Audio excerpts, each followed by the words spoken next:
You've decided to use the policy governance model created by John Carver. Your board has developed a set of policies. Now what? How do you apply the principles in the real world of the boardroom? The board has created policies describing the outcomes the organization is to produce, who the beneficiaries are, and what those outcomes are worth. It has delegated achievement of the ends to the CEO and set boundaries through executive limitations policies, effectively telling the CEO to stay within those boundaries when choosing means to achieve the ends. Accountability requires the CEO to provide monitoring reports to the board, to provide evidence that the ends are being achieved, and show that the limitations set on the means are not being violated. So now, you as CEO must write a monitoring report. Where do you begin? My name is Janice Moore, and I'm the president of the Governance Coach. This video is a brief outline of the ingredients and the method of creating a monitoring report within the framework of the policy governance model. Like a great cake, a monitoring report has several ingredients. First, there's the policy itself. Second, the measurement of an observable condition that will demonstrate the policy has been followed. And third, the rationale. Why is that measurement reasonable?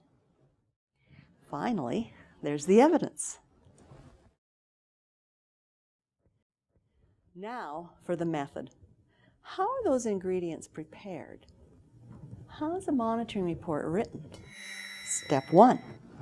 The monitoring report includes the words of the policy for the board's easy reference. Step 2. The CEO thinks through what the policy means.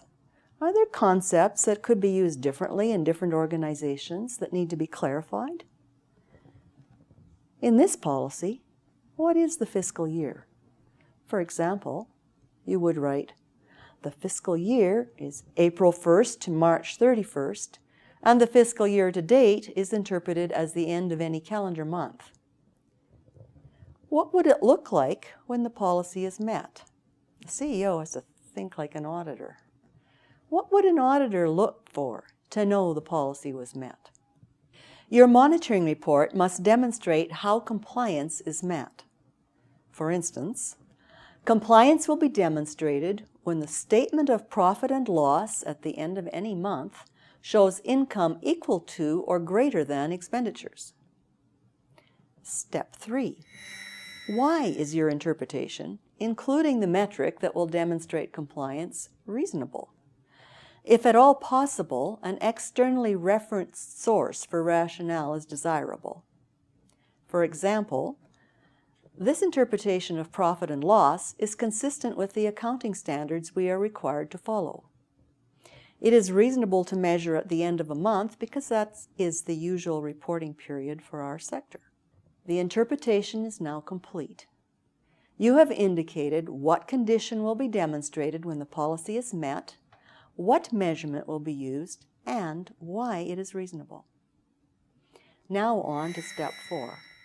Provide the evidence that matches the interpretation. This is the easy part.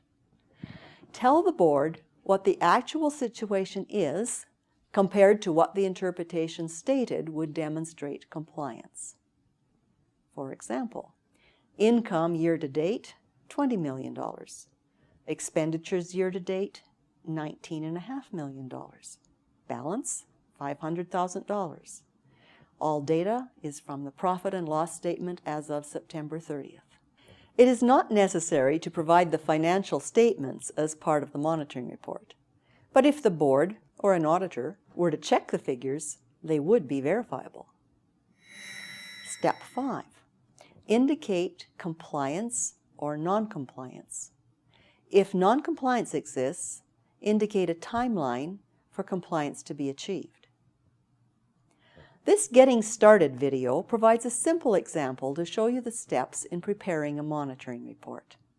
Our specialty is helping you move from concept to reality in your application of policy governance. For more tools and details, contact us at The Governance Coach.